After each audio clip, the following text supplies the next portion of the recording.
Oops. Ladies and gentlemen, let's take a journey into the unknown.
The energy that surrounds us presents Riding Through the Unknown with your host, Michael Kopf.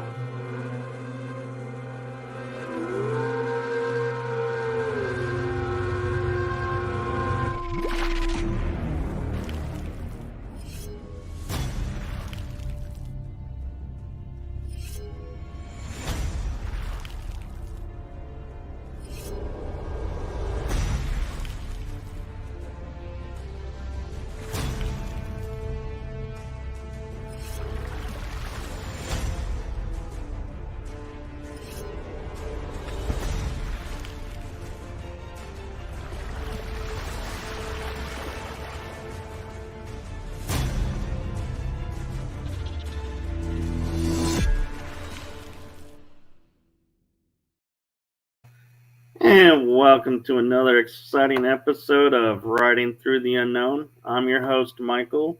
And a little housekeeping before I bring on and introduce our guest is I have to apologize for starting late.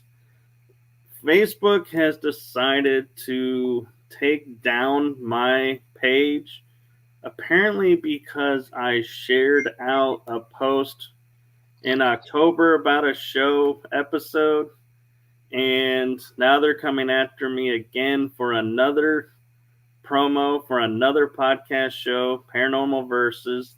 Both of them are there.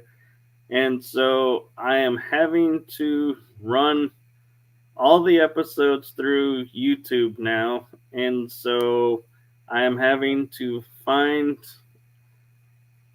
a way to reach out to all the guests that are coming on and let them know that everything is still on because Facebook has made me disappear for now. So hopefully they'll reinstate me. I have 2 appeals in. And so, with that being said, let us get to the great episode that I have planned for you guys. I want to introduce you to a lady who has more information about Hidden Bloodlines and the Holy Grail than I have ever met. And it is my pleasure to introduce you to Rene Barnett. Hi, Michael. Thank you so much for having me. We got here hell or high water, didn't we? Yes, we did. I tell you, we've had a hard time getting this show to air, but we finally have done it. So that's really great. Hopefully, we won't get taken down off YouTube or wherever we're broadcasting. Right. I'll try to be nice and not say anything too controversial. I wouldn't worry about it. They're already on me, so I Yeah, doubt anything else could be happening. yeah. So, for those who aren't aware, how did you get into the Hidden Bloodlines and Holy Grail and everything? Well, I guess my first entree wasn't exactly, the Holy Grail.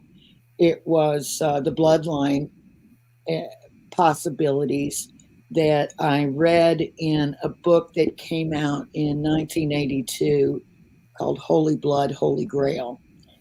And at that time, it was written by three uh, co authors, Bajent, Lee, and Lincoln. And uh, at that time, it was the first time I think that I had been introduced to the idea of the possibility that there might be a bloodline of Jesus. But what really, really hooked me in was the idea that Mary Magdalene was much more than we may have known, or that she ended up being portrayed in the uh, the, the books that were left in to the Bible. Um, so it was exciting to me as a young girl growing up. Uh, just kind of, it's really weird to think about now because things have changed in some ways. But I remember always thinking, it's really better to be a boy.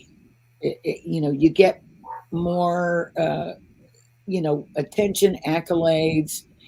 And at that time, like in student government and everything, if you were a girl, you didn't really run for the president of student government. You would run for the treasurer or the secretary, you know.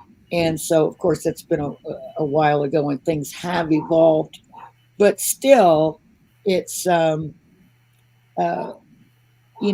thought, oh, it's better, and just kind of accepted that, boys were first, boys were better, they were, you know, like for instance, in our class, uh, there was two, and I grew up in a small town, so the class was small, and there were two of us girls that were like pretty, pretty on top of the class, uh, and there was one boy that usually made just slightly less good grades than she and I did, but he would always just get praised for it, and it was like, we didn't think anything about it because that was just the way it was.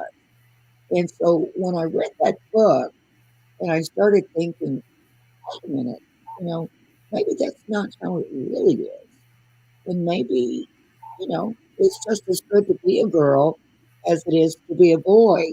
And so that's what really attracted me first into that whole idea. And then, which of course, evolved into the bloodline of Jesus and Mary Magdalene, which, you know, uh, was purported to exist. So that's how I sort of stumbled into it or backed into it, I guess, into that book. Much later, much later, after becoming an adult and going through one career and then going into another couple of careers in the media, um, I had the opportunity to meet and partner with one of those authors, Michael Bajent, and we worked together on a television series that was to be aired on Fox.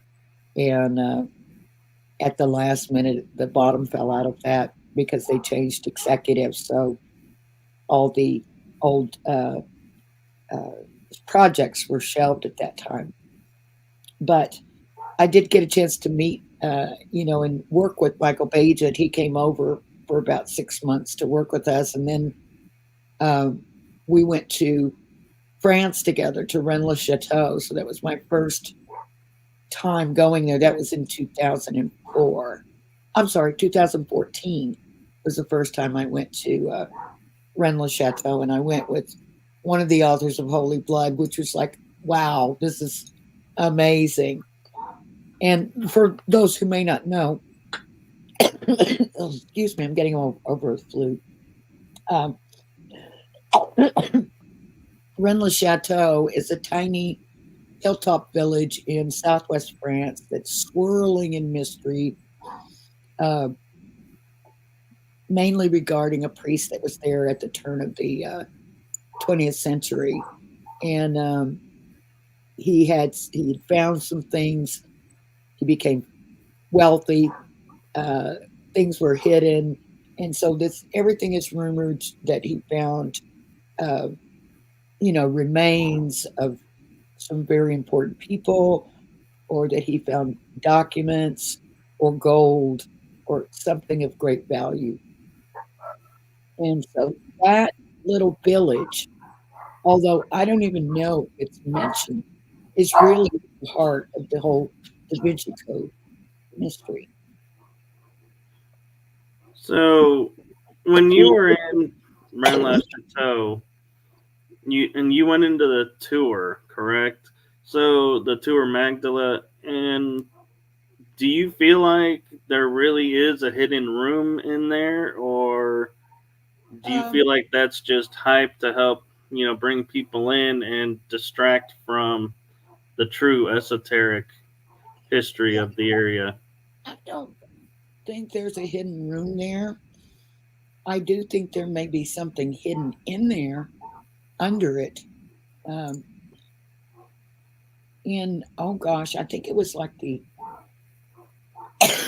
the early 90s, maybe, or maybe it was a little bit later.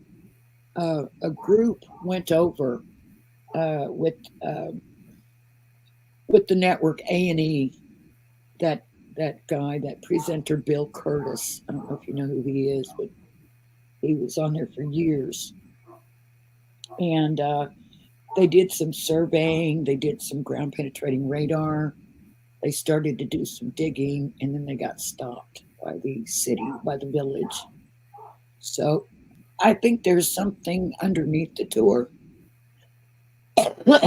I'm so sorry. And then I think there are some, special alignments. Like, for instance, there's a little window as you're climbing up the stairs. It's a small, fairly small structure.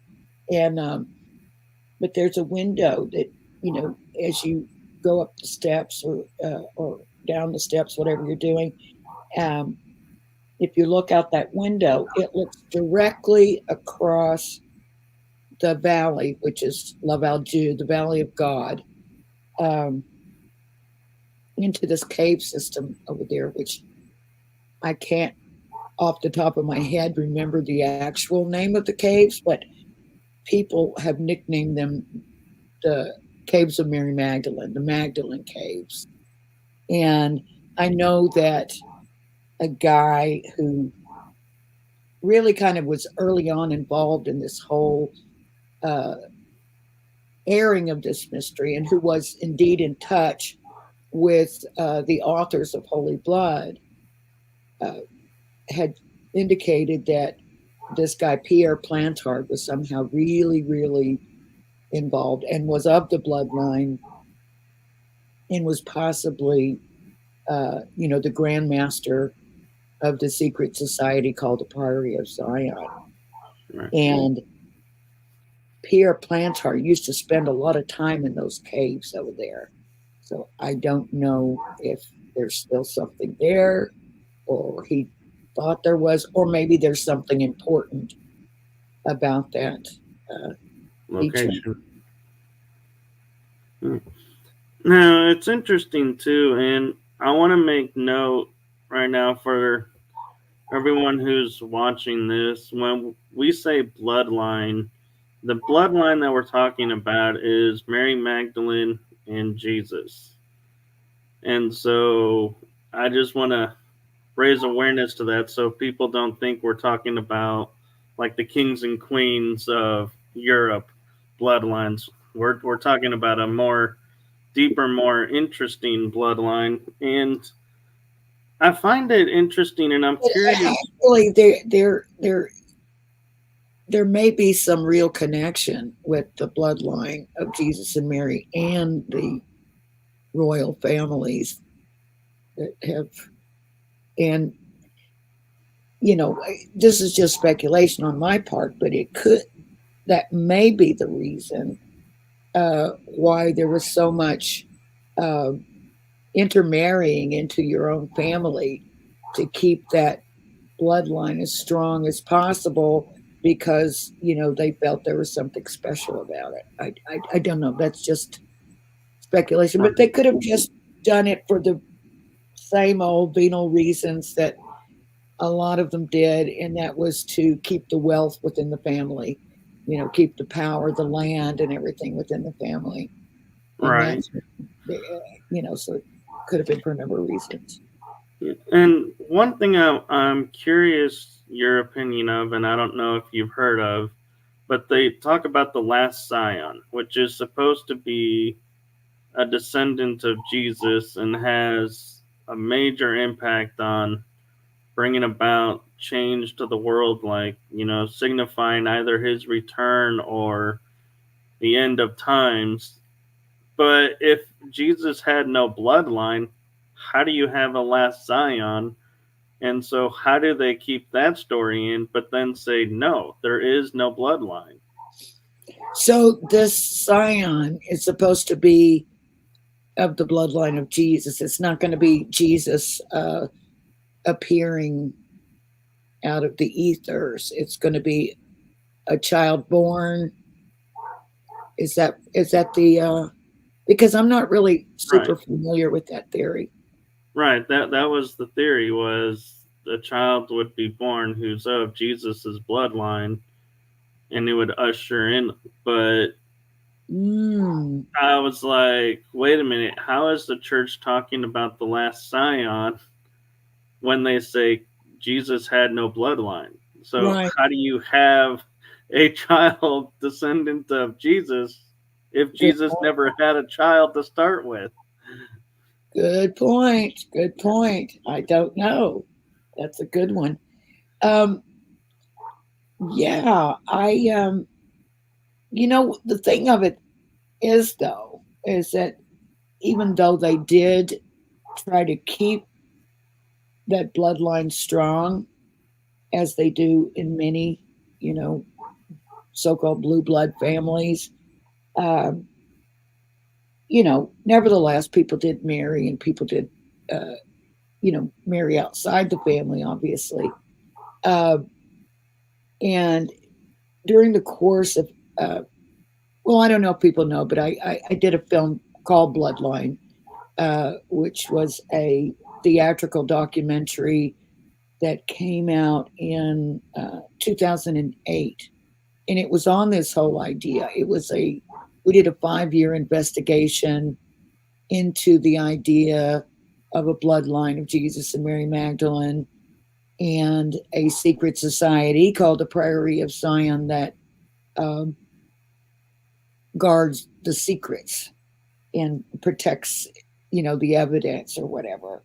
And so that's what we set out to do, was to try to find out if there was any validity at all or any real possibility that this bloodline did exist, and was, there a real secret society called the Priory of Zion, and if so, could we, crack into it?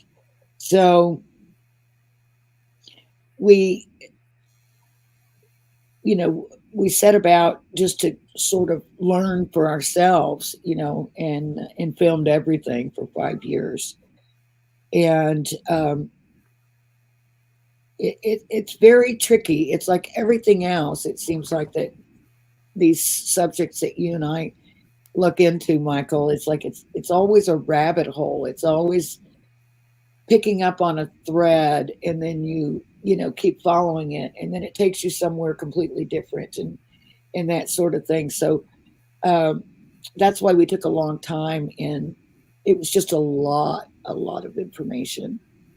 But I think I'm lost my point there. But anyway, I did want to bring attention to the fact that the film is what actually led me over there to do all the research, and keeps me going back there time after time after time.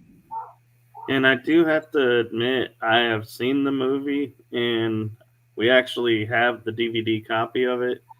And it is a really good movie. And I think you guys did a great job of presenting the information in a way that you're left when you're done watching the movie going, some of that seems maybe far fetched, but there's always a tidbit of truth in something. So it Yeah. makes you want to delve deeper and go, okay, where, like you're saying, where does this rabbit hole now go to?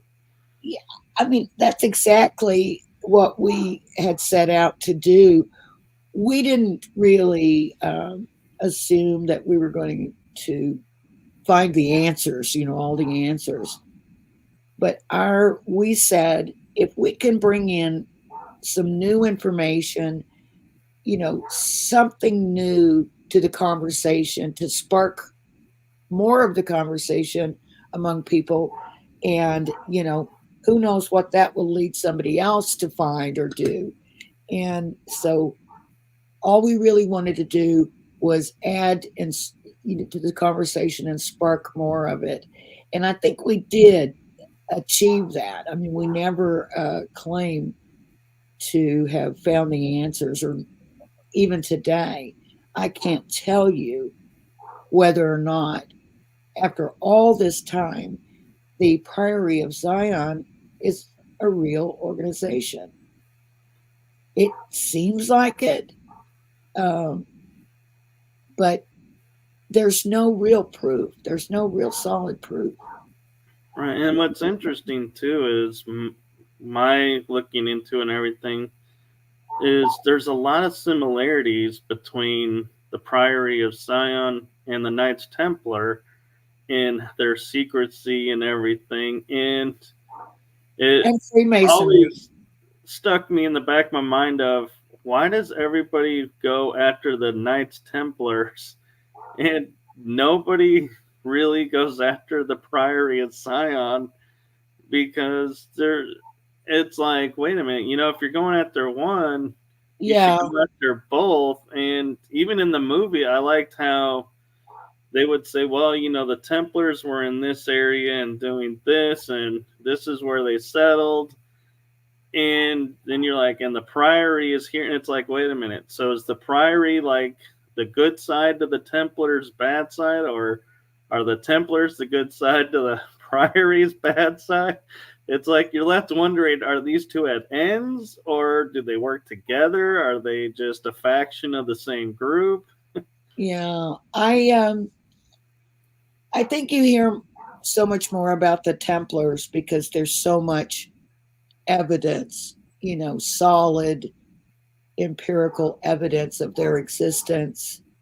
There are records, if only, court records, where they were being interrogated, and they're probably not all true, but you can definitely get some information, like where they were, and, Right. And they have churches all over. And so right. it's like you can stand in their space, but. Yes. Yeah, there's one Templar complex that we've located down there in southern France that just never, ever is mentioned. And it's the sort of last bastion of the Knights Templar in France before they. Hunziker. No. No? You're not going to know it. I'm going to tell you, you're not going to know it. Now I'm interested. And I'm not telling it just now. We're actually going to take a group out there in the spring, a small private tour group. But I've been out there a few times. But it's a whole complex. It's a commandery, and it's actually the Knights Templar called them preceptories. It was the Hospitallers that used the term commandery. But there's a Templar preceptory. There's a chapel. There's 13 Knights Templar buried there. And they're just buried there in the ground with no markings. Of course, that's sort of the Templar way, to die anonymously with no confessions, because they'd taken, the oath of poverty. And anyway, but we know generally where those graves are, and we're going to take some GPR out there and locate them for certain, and then figure out a way to sort of, fence them off or something so that people, not that many people get out there, believe me, but just so that people don't inadvertently trample them. Right. But yeah. So that brings up an interesting question that I have, is because we keep talking about southern France, and I know it's sometimes referred to as the Cathar France region, but what in the times of early AD, before all of this really would be known, would bring Mary Magdalene to flee to France? What would be the draw of France, and why France when you're thinking they're over here in Israel? Well, when you think about it, though, it's not such a daunting trip. It's not such a big trip just to go across the Mediterranean from Israel. Or where's she coming from? Israel, or was she coming from Egypt? Anyway, coming across the Mediterranean to France, it's a lot closer than it seems like to us here in the United States. It's an easy trip. People did it all the time. Lots of trade was going on, doing it that way, coming over in boats. And she ostensibly landed in this place called St. Maximus, St. Baum, and they have a festival every year where they honor Mary Magdalene and go through the streets carrying this golden head of Mary Magdalene, and really honor her in that way. Some people said she came by herself. Some people said she came with a child. Some people said she came with children, and others said that Jesus came as well, and that which would have meant that he was alive. Right. Some people say they brought the body of Jesus over and buried him in France. So you can see that's where it starts to get at odds with, the accepted biblical version. Because, of course, if he had come to France, that means he did not die on the cross. If he was buried in France, that means that his whole body did not ascend. But, I mean, in my mind, this is how it could have worked. And I'm not the only person that's come up with this theory, but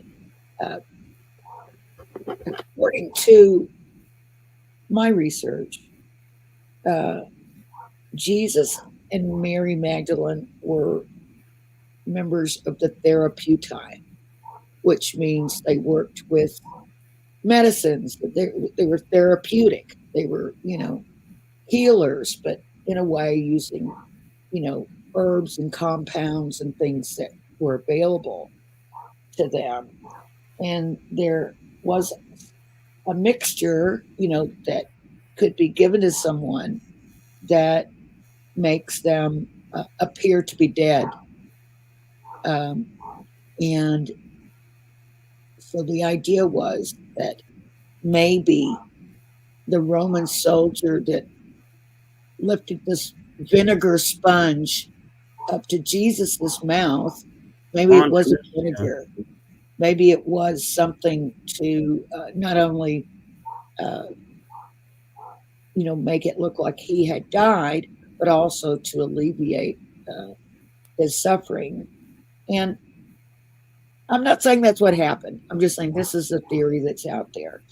And, and something that sort of adds possible credibility to that, or at least doesn't take any away, is that normally people that are crucified are left up for days and before they're taken down. That wasn't the case with Jesus. He was taken down, I want to say the same day, or maybe the next day. But also, another thing that they do uh, when you're being crucified is they will break the legs of the person so that they can't hold themselves up, so that they'll die quicker and actually suffer less. Um, but they did not break his legs, uh, which was almost always done. And so I guess the theory is that they didn't break his legs because they knew he wasn't going to be dead. And then when they took him to the cave, uh, the tomb, he ultimately came out of whatever special potion he'd been given. And and then went on to, I mean, the people in southern France, the old people, the people that, it's, when you think about France, everybody thinks about Paris and posh and everything. And we're talking about Right. the countryside. We're talking about the people of the earth, farmers, and just regular people, villagers. And you know, you'll say, I remember one time, saying, do you really think Mary Magdalene was here? They go, oh yes, of course. And Jesus too, and the children too. They played in the meadow. And I'm like, oh my goodness. It was just a common concept there that Jesus and Mary Magdalene and their children had lived in the area. So And one thing that it I just can point seems to be out, just a story, but one thing to point out too that might, back up your story of, like Longinus giving him the potion and stuff is Rome had no issue with Jesus. that's right. They didn't want to triumph. They didn't want anything to do with it. And even at the trial, as much as everyone dismays and dislikes Pontius Pilate, his answer to the Pharisees at the trial was, "He has broken no Roman law. I am washing my hands of this. You deal with it." And so it was his own people that crucified him and Yeah, said, and all he did was say, "You do the punishment. That's it." And so they said, "Well, we want to crucify him. That's your punishment. Do it." I wash And my so, hands of this matter. yeah. And so Rome really had, Rome probably would have done stuff to help him because they had no problem with him and probably help him get away. And I also wonder too if France wasn't so much in Roman control too that he could be like, they're like, yeah, you can go disappear over here and nobody will recognize you and you can live out a normal life. Yeah, I mean, could have happened that way. I think we just don't know for sure, and so all of us just keep searching for more answers. Right, and I forgot about, the sponge. I knew that they did the sponge to wipe the head, and I always thought that was No, it was strange. supposedly, you know, like to mock him because they they give them, sometimes they do give them water, that way so that they could have a sip of water. But the story went that it wasn't water, it was vinegar, to mock Jesus. Right. But maybe it wasn't either of those. Maybe it was something else entirely that could affect. It's like you go into such a deep coma or something resembling a coma, the heartbeat slows down to a rate that's not detectable, and eventually, you come out of it. Yeah, and another thing could be too is he had already ingested what was going to cause him to go into the deep sleep, and on the sponge was the antidote, and it just took a day or so for the antidote to kick in, Yeah, and he was brought back because we right. do have drugs that will simulate death, but you have to have the antidote in a certain amount of time, or you really Yeah, will die. yeah, you sure do. That's true. Yeah, I mean, they stop people's hearts all the time and then restart them, at the end of the surgery or whatever. So, yeah, it is possible to, pretty much almost die and appear to be dead, but then wake up, recover. So, but yeah, that place down there is just so full of all those mysteries, and everywhere you look, um, there's a Templar headquarters or a Cathar castle or just a Roman aqueduct or Roman roads, Roman structures, just amazing. Because of course, we don't have anything like that here because we're as builders and architects, we're a very young country. Um, so it's interesting to, like you were talking about the Templar locations, to actually go and walk where they walked and stand where they stood. It gives you much more, at least it does me, a much stronger connection to the past, to history. Um, it's like growing up here, best you could do is, read a book about the place or, maybe see a video, but it's completely different when you can put yourself there. And I know it's hard because, not everybody has the opportunity to travel. And that's why so few Americans actually go across, because we're so far away. We're geographically challenged. And so it's difficult for us to get that same, at least it seems like to me, to have that same connection to the past that I find in Europeans. It's right, because you go to like Montague, Puvert, Carcassonne, and a lot of the areas, yes, it is modernized, but the heart of it is still there of the oh my ancient gosh, yeah. structure. And so it's like they build to it. They don't tear it down and say, okay, now we can make room for apartments. They'll be Yeah, like, yeah, the apartments on the outskirts of town, the heart of the town will stay the same. And they seem to live too a laid back lifestyle of, they open if they want to open. yes, They don't keep normal hours. And very I can't, frank. You sound like you've been there. I was there in 2013, actually, 1 year Oh, before wow. you. Oh, you were there before me. That's right. Wow. It's so weird because I've been going so long now and so many times. It really is like, a second home, even though I don't have a home there. I have a lot of friends and I always stay with friends, but it's yeah, it's a whole different feeling. I have to say, when I'm gone a long time, obviously I miss home here in the United States and, my family and all that. But when I'm here for a while, I start feeling, like drawn back again. And that's where I'm at right now. But I won't be there for another, let's see, 4 months. I don't know, the 4 months to go before I'm back. But I'm going to go, I'm going to stay, 2 or 3 months when I go. My limit, you know, uh,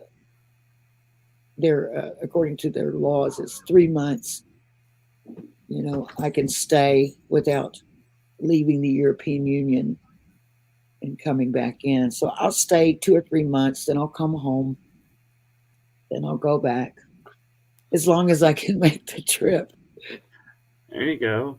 But it's So Flix Love in the chat room is saying in Egypt they did those spiritual tests, so they had that knowledge, past life experience, and that death itself was almost revered in a sense. Do you kind of feel like those that is yeah, similar? the what do they? I think they call. Isn't it? It's the far world. Isn't that what they call it in Egypt? Yes. Going to the far world, and so yeah, there is something uh, about that they do revere and honor. Um, I think we're coming around a little closer to that. Um, Although, I could be wrong about that. But certainly in my life, I've lost some really close people and just so painful. And you think, is this the way we're supposed to feel? Is there another way to look at this? Is there another? And the more I learn and talk to people, especially who've had near death experiences, and come back to tell about what they saw, I'm beginning, as time goes on, to think, wait a minute, that's the real life. This down here is just like a school we're sent off to. Right. That's what it feels like. I can agree with that. And Like the real life is beyond us right now. I'm interested because I always thought information was hidden from us, and I always thought it was sacred schools or something like that. But then a guest that I had on that's like a friend, Brad Olson, started calling it esoterics, and I looked at that and I was like, I love that word because it's like it's true information that's hidden from us. And I look at the bloodline, if Jesus had a bloodline, why is that such a threat to the church that they would go and if you mentioned it, they would send squads out to make you disappear and silence you? Well, I've only got my opinion on that, but I think it could be because it challenges the entire way that the church is set up, the entire dogma. Uh, I don't know why it's so upsetting, uh, but people, just regular people, would really get upset at the idea that we were saying, it's possible, in fact, probable, that Jesus was married because Jesus was a rabbi. It would have been unheard of for a rabbi not to be married. It would have been remarkable and it would have been something that bore mentioning. The fact that, it never mentions that he was married, it would be like saying, it would be like stating the obvious. There was no reason to mention it because, of course, like every other normal rabbi, he was married. And so I think and I think there's evidence in the Bible. I think, some years back, author named Margaret Starbird uh, did, well, she's done several books on that topic. And what she had done, she was actually, when she started, she was planning to be a nun. And she set out to disprove this idea that was being bandied about that Jesus might have been married. And so all she worked with entirely were the canonical gospels. So she's not looking at outside anything that anybody's written as a matter of opinion or anything like that. She's only looking at the books in the Bible. And she believes that she's, found evidence that supports the fact that he was married. One of those stories being, I don't know if you're familiar with the wedding at Cana, where he turned the water into wine. Right. And But that story, she purports that he was the bridegroom at that wedding, and for several reasons, which a lot of them escape me. But the way that he was sort of presiding over the whole thing was indicative of what the bridegroom would have been doing, and things like that. But but when we mention that idea that, you know, he might have been married, people get all really bent out of shape about it. And that, I don't understand why. You know, I understand why the church leaders would, because it kind of knocks a hole in, you know, some of their theory. But just your average guy, you know, why would it be so upsetting? And it's not even people that were that devout or that religious, but it's like they would just get all like very offended by the idea. Yeah, I mean, I was told like Jesus couldn't have kids because he was a divine being, and I was like, look at the Greeks; their gods had kids all the time. The Norse gods had kids. It's like, where do Yeah, you get the idea that a god Egyptians, can't have a Egyptian kid? gods, Isis and Osiris, and you know all Yeah, those guys had kids. I but can you. the other thing, I need to apologize. Can you hear the dog barking in the uh, background? it's very soft, but Is it too horrible if I jump up and go open the back door and let him in so he'll shut up? no, that's fine. Hang on 1 second. I'm so sorry, everyone. It's so unprofessional. No, I'm the you're dog fine. lady. I'm the dog lady. Come on in here.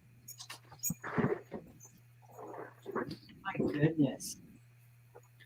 Okay, go sit down. Go lay down. No, but what I was gonna mention is talking about, you know, how the Bible, you know, leaves clues that he was married. There was two that I picked on. First, like you were saying, him being a rabbi, because I tell everyone there were no honorary titles back then. You, it's like to be a rabbi by Hebrew law, you had to be married. Yeah, There is that's no right. exception. And the second one was that Mary washed his feet with her hair. Only a Right. wife washed a man's feet with her Yeah. hair. And the third one that kind of pointed me to that it was Mary Magdalene is that he's that's the only woman that we ever see him stand up for and say, if you're going to strike at her, let you know the person who has done no wrong strike first. Mm-hmm. And they all left. And it's like his way of saying, in my mind, I read it as, if you're going to go after my woman, you're going to go after me. And if you can only come after me if you've done no wrong. I know you all have done wrong. Right. Well, you know, there have been, you know, other writings, of course, that have been uncovered, you know, as recently as, you know, mid 20th century, um, that have like the Nag Hammadi Library, the or you know the so-called Gnostic Gospels that were discovered in the desert in Egypt. Right. And that Mary Magdalene even has her 47. own gospel. Yeah, and so there are not only, you know, is there a Gospel of Mary Magdalene among those, and these are books that they chose not to include in the Bible. And there was the Gospel of Philip, where they talk a lot about his relationship with Mary, or not a lot, but there's some nice gems in there. Like the other disciples were jealous of her because he spent so much time with her. Right. And He used to kiss her, and that you know they say, why do you care so much about her? Why do you spend so much time with her over us?" And he said something like, I don't know what he said, but the gist of it was like, open your eyes. Can you not, Yeah. can you not figure it out for yourself? Uh, I but mean, yeah, there's, because she was like the first official groupie, if you were to use that term. Wherever he went, she was there, and right. so But why would a stranger follow him? also, it's been well researched and documented that Mary Magdalene was never a prostitute, No, that she actually was a woman of means, and that part of her, what she did was, help to fund Jesus's ministry. And so and she was educated, right. and so beyond that as well is, I find it, a little kind of like hypocrisy of the church when you can say, well, James was his brother. Oh yeah, sure, he could have had a brother, but a wife is absolutely no. It's like, wait a minute. So it's Well, okay to have a brother I that's mean, pushed aside and kind of buried in history and coming to terms, but the wife is no. We will absolutely not accept the wife. We'll say she's not a prostitute anymore, but we won't say she's the wife. well, I mean, as far as the Roman Church, the Catholic Church is concerned, um, it would mess up their whole deal uh, if Jesus was married, because then why wouldn't priests be married? Why couldn't priests get married? And what happens when you get married, you have kids, and whatever you accumulate during your lifetime, you normally leave to your children. But priests are expected to leave everything to the church because they don't have kids. And That's true. I mean, and nobody can say that the Catholic Church doesn't like money. I mean, look at all the gold and I all know. No icons, but they the have icons everywhere. let's break off a piece of something and melt it down and sell it and feed some people. Now, with your studies into the bloodlines and everything, did you ever come across I rare text and stuff of where the church would be sent after certain people because they were suspected to be the bloodline of Jesus, so they would arrest them and they would be going after people who were exhibiting the possibility of being of the bloodline?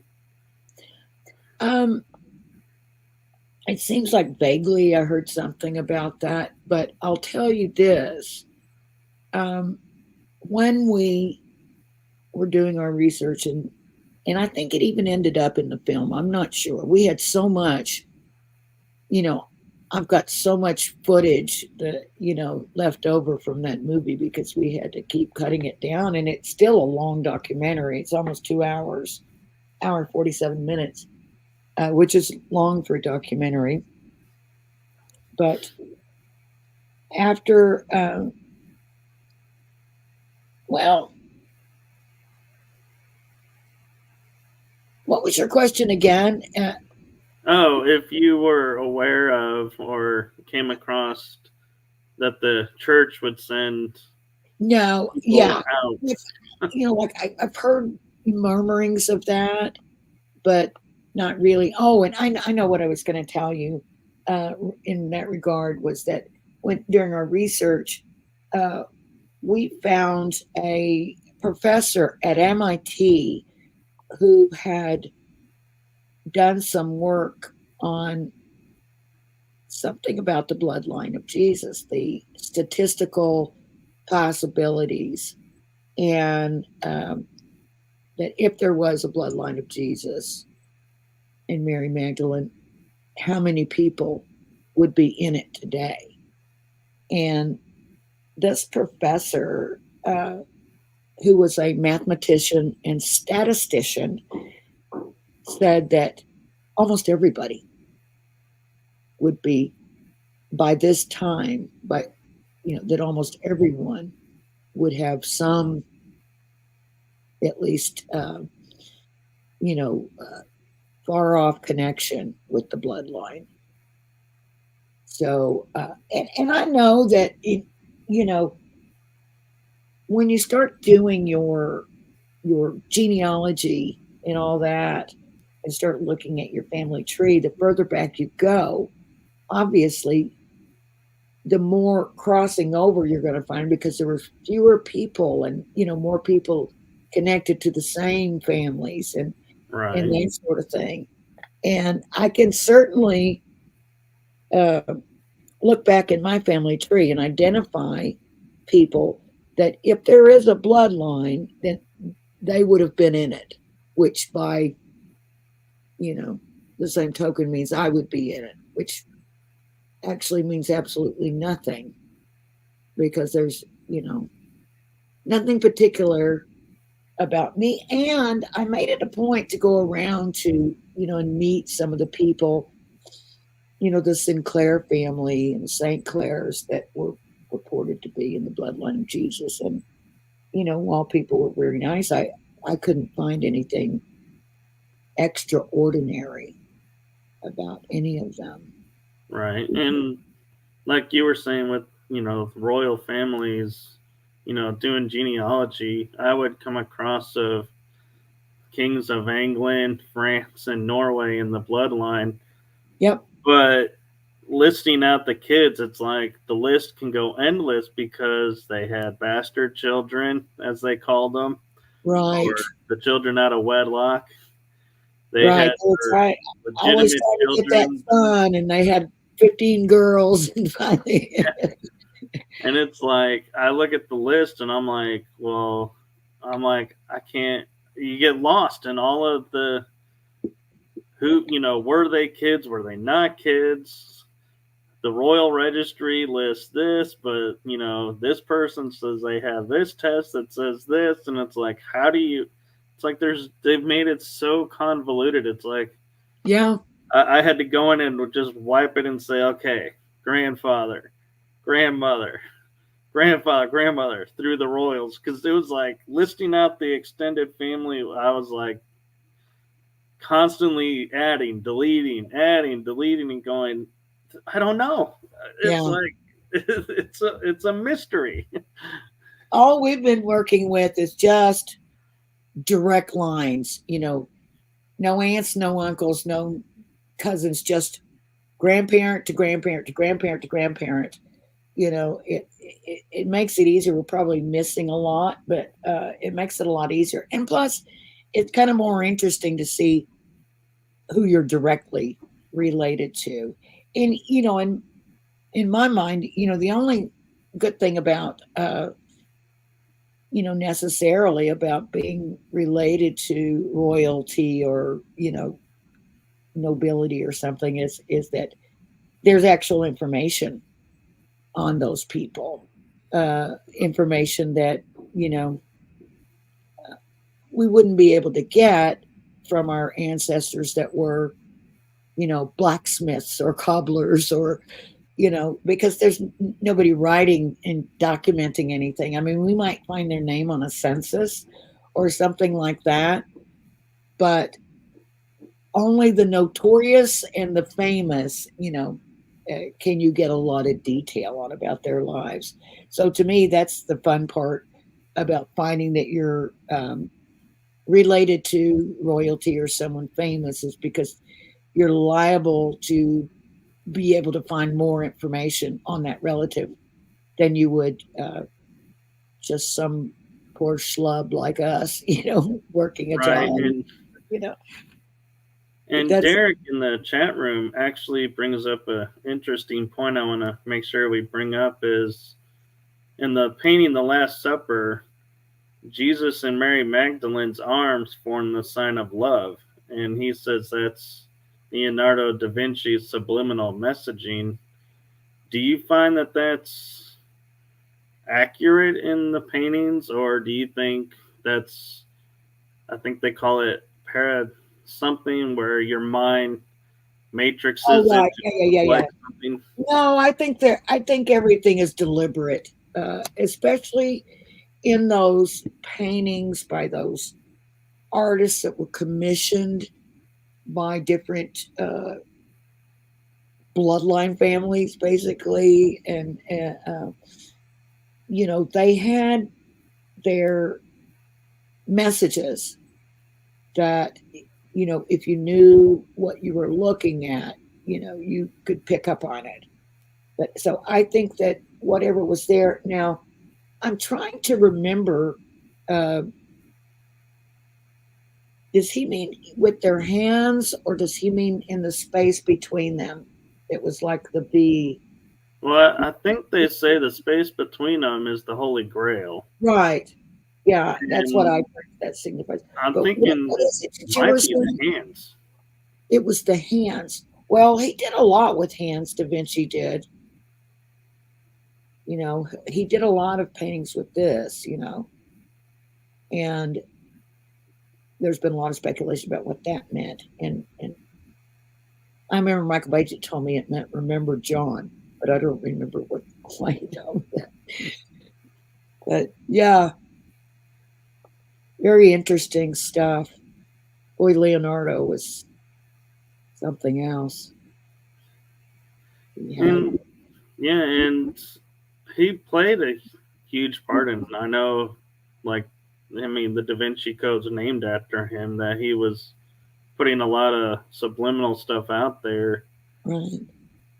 And it wasn't just him. There are paintings obviously associated. Like with the Rennes le Chateau mystery, and like the Shepherds of Arcadia by Nicolas Poussin. Is a big one that's associated with that area, and according to some people, it is that area, and it's marking out something. It's the one that says on the tomb in Arcadia, Ego, which people try to figure out what they meant by that, because what it translates to is Latin. It says and in Arcadia I, like, and I am in, or and I am also in Arcadia, or something like that. I find it is that Jesus is buried somewhere around there. And I always find it interesting, like people looking at paintings, that have been around for centuries or decades and are like, oh, this is, there's this hidden message in this painting. And I'm like, how do you see that? How does your mind go automatically into, oh, there's a subliminal message in this painting? Is that, are you taught that, or? I think there are people that are taught to do that. For one thing, there is geometry involved in, measurement, and that's supposed to have some meaning. The angles, and could point to something, could be, could signify a location of something, or there's a lot that, of course, it's all speculation, because we can't ask those guys what they were intending.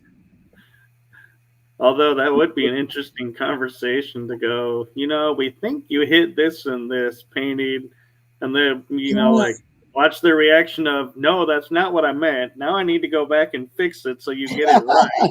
And it's like, right. Oh, man, we just messed up all the artwork. Yeah. Well, we've actually gone a little bit over the hour. It went by fast. It did. And again, I apologize for the dogs and the coughing and everything else. If I Oh ever come no, back, I'll do better. oh no, you're totally fine. And I Thank want to you. make sure I get out. Here's your new website, info at newrennies.org. Right. That's our email address. And Oh, I thought it was the website. I'm sorry. info at newrennies.org. And the website is newrennies.org. That's NEWRENNIES.org. And a Rennie is a person who is fascinated, obsessed, crazy over the whole overarching mysteries involving Rennes le Chateau, which include the Da Vinci Code mysteries, the Bloodline mysteries, secret societies, Knights Templar, all that. But the nickname for a person who's into all that is called Rennie. So we built a site for the new Rennies to come and interact with us, and a lot of the original, most of the original researchers are now gone, and we want to honor them, and then also provide any new information that's coming out in that area. And also, you have a podcast show. Oh, right, I do. It's Friday nights on kgradb.com, and it's called Night Vision. This week I have astronomer Mark D'Antonio coming on. He's got a great, wonderful observatory out in the middle of the Arizona desert where he live streams, and you can sit and watch as though you're there and see the night sky. He actually had a live stream last night. It was pretty amazing. But he's just looking at everything going on in the cosmos, including looking for others out there that might be flying around. Well, there you go. That sounds like a lot of fun. So yeah, I have some friends that call it sky watching. yeah. His show is actually called Sky Tour. Oh, okay. Yeah, Sky Tour with Mark D'Antonio, and so he's my guest this week. So, besides going to France in a few months on that project, is there any other projects you're working on, or? Just working on things with I'm actually a staff member at KGRA as well, and I do the monthly newsletter that goes out on the first Thursday of each month. We got a new one coming out tomorrow, and all you have to do is sign up for it. You don't have to be a member or anything like that. But so in doing that, working on some other events and things that are coming up. We've got a guy named Don Ecker, who's, formerly with UFO Magazine and great investigator, former cop, former special forces military, and all that stuff. And he's written a report on disclosure and why he believes it's not going to happen, at least not the way that, we're looking for it to, by the government coming clean. And he's offering reasons why it's not going to happen that way. So working on a project with him. We're going to do a little special event about disclosure. So we've got things coming down the pike. Well, that sounds exciting, and keeping busy. I'm looking forward to seeing that because, everyone always has a specific vision of what they think the disclosure is, and then they're like disappointed that it doesn't fit that description, or that just everybody will give a timeline and the timeline passes and everyone's like, really? Yeah. Well, I mean, I have to admit I felt a little bit that way after that congressional hearing, and they all promised transparency and more of this and blah, blah, blah. And now it's just kind of like fading into the background. Right. So we'll see what happens. But thank you. Yes, thank you. And thank you to everyone in the chat room. And so, from us at Writing Through the Unknown, we just want to wish everyone a blessed day, blessed evening, blessed afternoon, wherever you are in the world. Have a great one. Bye bye, everyone.